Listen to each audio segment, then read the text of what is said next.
Okay, चलिए दोस्तों, आप सभी का पुनः एक बार स्वागत है एक नई वीडियो के अंतर्गत। तो दोस्तों, जैसे कि आप लोगों को अपडेट तो मिल ही गया होगा, लेकिन कोई नहीं, मेरी तरफ से भी अपडेट देना पूरा का पूरा बनता है। आप सभी बच्चों के लिए, जैसे थंबनेल में आपने देख लिया कि बीपीएससी के द्वारा एक लेटेस्ट अपडेट एंड नोटिफाई किया गया आप लोगों को कि किस तरीके से बीपीएससी 7th फेज यानी कि बिहार शिक्षक बहाली के अंतर्गत आपको एग्जाम सेंटर में कब आना है, कब प्रवेश मिलेगा, क्या क्या लेकर आना है, क्या क्या नहीं लेकर आना है, उन सभी चीजों के बारे में बात करी गई है। तो आइए मैं आपको एक एक बिंदु के द्वारा बताने का समझाने का प्रयास करता हूं ताकि आपकी कोई भी चीज मिस ना हो। ठीक है, चलिए। तो देखो दोस्तों, ये जो अपडेट है आपकी, ये अपडेट जो है वो कुछ इस प्रकार से आपने न्यूज़पेपर की कटिंग में देखा होगा, जिस कटिंग में साफ साफ लिखा हुआ है कि परीक्षा जो होगी वो 2 घंटे की होगी और अभ्यर्थियों को परीक्षा शुरू होने से 2.5 घंटे पहले प्रवेश दिया जाएगा और 1 घंटे पहले एंट्री बंद हो जाएगी। तो ये पूरी की पूरी आप लोग पढ़ चुके हो, अच्छे तरीके से समझ चुके हो, आप लोगों को जानकारी इस चीज के बारे में मिल चुकी होगी। आइए इसको थोड़ा सा विस्तार में और समझने का प्रयास करते हैं और इसमें क्या क्या बातें कही गई हैं उसके बारे में। तो दोस्तों, इसकी बात करी जाए तो कुछ ये है इंपॉर्टेंट बिंदु। ये क्या है इसके इंपॉर्टेंट बिंदु, इनके ऊपर ये पूरी की पूरी बात है, इसके ऊपर पूरी की पूरी चर्चा है। अब कई बच्चे कहेंगे सर ये दिखाई नहीं दे रहा है। तो दोस्तों, ये कोई नोट्स नहीं है, आपको बनाने की जरूरत नहीं है, मैं आपको पढ़कर समझा देता हूं किन किन मुद्दों के ऊपर बात हुई है। तो पहला मुद्दा आप लोगों के लिए नहीं है, पढ़ोगे तो भी ठीक है, नहीं पढ़ोगे तो भी ठीक है। जितने भी हमारे बीपीएससी अध्यक्ष है, शिक्षक के अध्यक्ष है या फिर बाकी और भी चीजें हैं, उनके बीच में मीटिंग हुई है। कब? 18 जुलाई को, कि किस किस प्रकार से हम अपने एग्जाम को अच्छी तरीके से करवा सकते हैं उसके ऊपर। तो पहली बात हमारे लिए काम की नहीं है। दूसरी बात हमारे लिए काम की है, बोल रहे हैं बीपीएससी अध्यक्ष जो अतुल प्रसाद जी हैं, उन्होंने कहा 24, 25, 26 और 27 अगस्त 2023 को जो बीपीएससी टीआरई की परीक्षा प्रतियोगिता होने वाली है, उस परीक्षा में 2 घंटे की होगी, लेकिन अभ्यर्थियों को परीक्षा प्रारंभ होने से 2.5 घंटे पहले ही परीक्षा केंद्र के अंतर्गत आ जाना है। कहने का मतलब क्या है? तो कहने का मतलब ये है कि दोस्तों, अगर आपका एग्जाम 12 बजे शुरू होता है मान लीजिए, तो 12 बजे से पहले ही आपको आना है। लगभग लगभग 2.5 घंटे पहले होता है 10:30। कितने बजे? 10:30 बजे। तो कहने का मतलब है कि अगर आपके एग्जाम जो है वो 12:30 है, तो आपकी एंट्री, ओके 10:30 नहीं 9:30, 2.5 घंटे पहले ना यार, मैं भी क्या बोल रहा हूँ। 10:30 तो 1.5 घंटा ही हुआ, 10:30 से 11:30 और 12, 1.5 घंटा ही हुआ। तो 9:30 बजे, 9:30 से 10:30, 10:30 से 11:30 और 12।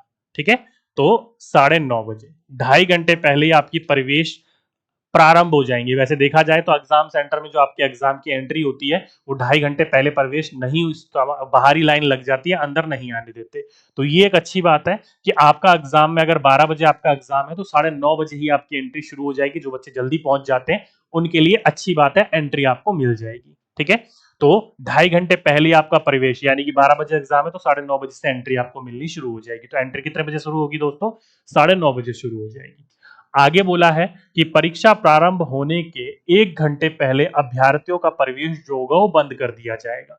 तो कहने का मतलब क्या है कि आपकी एंट्री जो होगी वो 9:30 बजे स्टार्ट होगी अगर 12 बजे एग्जाम है, और एंट्री जो है वो 11 बजे बंद हो जाएगी। मतलब आपको आपके लिए एग्जाम केंद्र के ऊपर आपके एग्जाम शुरू होने से 1 घंटे पहले पहुंचना है। वो एग्जाम सेंटर कब होगा, एग्जाम कितने बजे होगा, तो वो एडमिट कार्ड के ऊपर लिखा हुआ आएगा। एडमिट कार्ड कब आएगा अभी उसके ऊपर भी बात करेंगे। ठीक है, तो 12 बजे अगर आपका एग्जाम है तो 9:30 बजे एंट्री शुरू हो जाएगी, 2.5 घंटे पहले। अगर 12 बजे एग्जाम शुरू होगा तो 11 बजे एंट्री बंद हो जाएगी। तो कृपया करके जो भी बच्चा एग्जाम देने जाएगा वो 11 बजे से पहले ही चले जाइएगा। ठीक है, एक ये बात आ गई। दूसरा है, बोला है कि जो भी आपका प्रश्न पत्र होगा ना, वो एक पेटी में आएगा जो कि डिजिटल लॉक से क्या होगा, लॉक होगा। और वो जो लॉक का कोड होगा ना, वो परीक्षा तिथि के 2 दिन पहले उनको बताया जाएगा। किनको? जहां पर वो पेपर पहुंचने वाला है। तो जो लीक होने की बात होती थी कि पेपर लीक हो जाएगा, नहीं हो जाएगा, इस वजह से इस तरीके का पूर्व प्रारंभ किया गया है, प्रबंध किया गया है। अब देखो दोस्तों, इतना प्रबंध करने के बावजूद भी पेपर लीक होता है या फिर नहीं होता है, वो तो एग्जाम जब होगा उसी समय पता चलेगा। बचने के पूरे प्रयास किए जा रहे हैं। ठीक है, और वही बक्से की जो पेटी होगी, जो पैकेट होगा, वो सीधा सीधा कहां जाएगा? परीक्षा केंद्र में जाएगा, परीक्षार्थियों के सामने जाएगा। पहले जो था वो डायरेक्टली आपके एग्जाम हॉल में ना जाकर जो टीचर्स होते थे उनके पास जाकर उसको खोला जाता था और वहां से वो टीचर्स पहुंचाते थे और वहां से पेपर लीक होने की संभावना होती थी। लेकिन इस बार डायरेक्टली हेड के पास नहीं जाएगा वो पेपर जिन बच्चों को बांटना है उन बच्चों के कक्षा के अंदर जाएगा और उन कक्षा के अंदर जाकर ही उस पेटी को खोलेंगे और उस पेटी को खोलने के बाद ही बच्चों को पेपर प्रोवाइड करवाएंगे। ठीक है, तो ये एक अच्छा कदम है, लेकिन आप लोगों को इसके बारे में पता होगा तो भी ठीक है, नहीं पता होगा तो भी ठीक है। अब उसके ऊपर हम लोग क्या कर सकते हैं, ठीक है।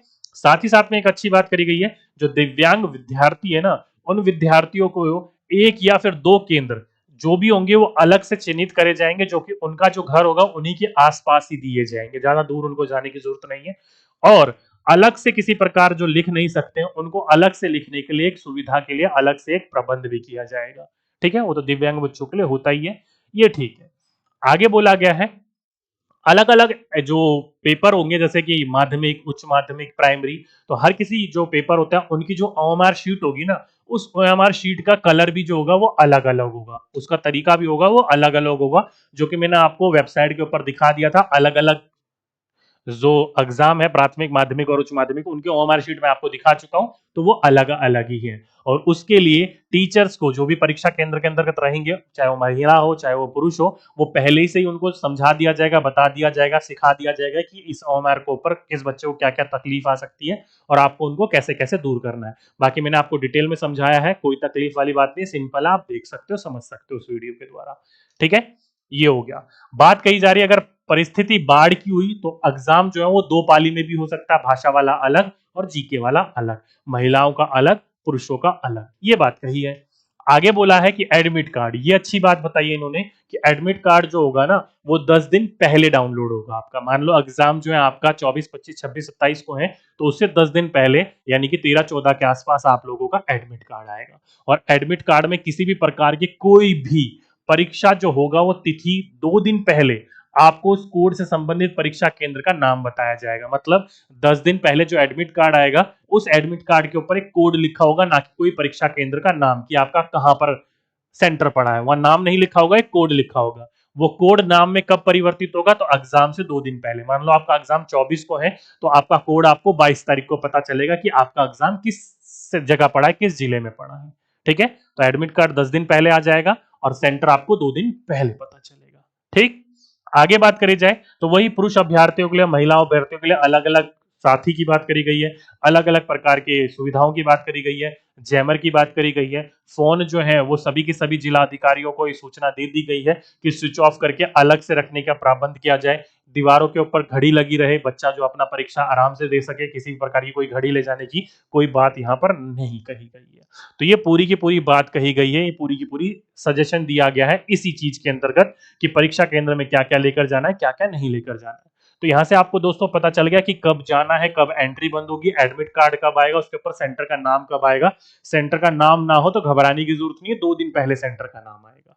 ठीक है, तो ये बात हो गई। इसके अलावा हमें किन किन चीजों का ध्यान रखना है, तो दोस्तों इनके अलावा आपको किन किन चीजों का ध्यान रखना है मैं आपको अलग से सजेशन दे देता हूं। अगर आप महिला हो, चाहे शादीशुदा हो, चाहे विवाहित हो, वो मतलब गैर विवाहित हो, तो ध्यान रखिएगा किसी भी प्रकार के जो आभूषण होते हैं ना वो ना पहनिएगा। अब कई महिलाएं होती हैं वो कहती हैं मंगलसूत्र हमने पहन रखा है, तो एक दिन अपने गले के अंतर्गत कोई भी काले रंग का धागा वगैरह डाल लीजिएगा। जैसा भी सजेशन हो आपको, या फिर आपके घर के ऊपर ज्यादा प्रेशर हो तो कोई नहीं, पहन के चले जाइएगा, वहां जाकर देख लेंगे क्या होगा। तो आभूषण वगैरह छोटे जो इयरिंग्स वगैरह होते हैं, पायल वगैरह होती है, हाथ के कंगन वगैरह होते हैं, तो ना पहने, सिंपल जाइए, ना कि वहां पर जाकर आपको आभूषण निकाल कर रखना पड़ेगा, तो दिक्कतों का सामना करना पड़ जाएगा आपको। ठीक है, और लड़के भी ये जो कैप लगाकर चले जाते हैं, चश्मे लगाकर चले जाते हैं, जीन्स वगैरह पहन के चले जाते हैं, तो कृपया करके इन चीजों से बचें। जितना सिंपल जाओगे उतना सही है, उतना आपके लिए सही रहेगा। खुली सी टी शर्ट, खुला सा पजामा जाकर जाइए, एग्जाम सेंटर में पेपर ही देने जाना है, कहीं फैशन शो में थोड़ी जाना है, आराम से जाइएगा। इसके अलावा आप अपने पास एक फोटो रख लीजिएगा, अपनी आईडी प्रूफ के रूप में आप अपना आधार कार्ड रखिएगा। अगर आधार कार्ड नहीं है तो कोई दूसरी चीज रख लीजिएगा, लेकिन जिसके ऊपर आपकी फोटो लगी हो वो रखिएगा। ठीक है, लेकिन मेन अपना आधार कार्ड ही रखिएगा अपने पास, ओरिजिनल वाला। ठीक है, वो रख लीजिएगा। अपना एडमिट कार्ड पूरा का पूरा अच्छी तरीके से देख लीजिएगा, प्रिंट करवा कर रख लीजिएगा, चाहे वो ब्लैक एंड व्हाइट हो चाहे वो कलर हो, उससे कोई फर्क नहीं पड़ता, होना चाहिए आपके पास एडमिट कार्ड। पानी की बोतल ले जानी है तो ले जाइए, लेकिन ट्रांसपेरेंट होनी चाहिए, आर पार दिखना चाहिए, कोई दिक्कत नहीं है। पेन केवल 2 ही प्रकार के होंगे, काला और नीला। काला और नीला, इसके अलावा कोई भी पेन नहीं चलेगा। साथ ही साथ में कई बच्चे कहते हैं सर हम शर्ट पहनेंगे टी शर्ट, तो भाई देखो दिल्ली की बात करी जाए तो अलग अलग रूल है, लेकिन मैं आपको यही सजेस्ट करूंगा टी शर्ट पहन कर जाइएगा, गर्मी का समय है, आराम से पेपर दीजिएगा, टी शर्ट और पजामा लोअर पहन लीजिएगा, पाँव में चप्पल डाल सकते हो, कोई दिक्कत नहीं है, कोई मना नहीं करेगा आपको एग्जाम सेंटर में नहीं जूते पहन के आओ, नहीं, चप्पल डालकर इजिली जाकर पेपर दे सकते हो, कोई दिक्कत नहीं, जितना सिंपल जाओगे, जितना रिलैक्स मोड में जाओगे, उतना अच्छा पेपर आपका जाएगा। ठीक है, तो ये कुछ जरूरी चीजें हैं अपने पास, जरूर इनको कैरी करिएगा। इसके अलावा फालतू की चीजें ले जाने की कोई भी जरूरत नहीं है, जैसे कई बच्चे जो होते हैं बुक ले जाते हैं, रास्ते में पढ़ते हुए जाते हैं। अरे भाई एग्जाम सेंटर जा रहे हो, माइंड को रिलैक्स लेकर जाओ, जितना ज्यादा रिलैक्स लेकर जाओगे उतना ही ज्यादा आपका अच्छा एग्जाम जाएगा। इतने दिनों से पढ़ रहे हो, इतने दिन नहीं पढ़ पाए तो 1 घंटे में क्या पूछ पढ़ लोगे? तो इसलिए रिलैक्स मोड में जाइएगा, ये साइकोलॉजी है।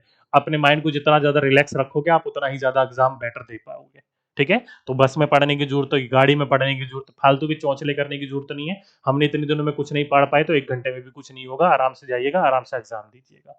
ठीक है, चलिए, तो ये कुछ मेरी तरफ से सजेशन थे, ये कुछ मेरी तरफ से आप लोगों के लिए देना था आइडिया आप लोगों को कि आपके एग्जाम सेंटर में ध्यान रखिएगा। कोई भी बच्चा ये मत सोचेगा मैं 11 बजे ही पहुंचूंगा, भाई लेट पहुंचे तो आपकी 1 मिनट की देरी की वजह से साल भर की जो मेहनत है, 4 साल 5 साल जो वेट किया वो सब खराब हो जाएगा।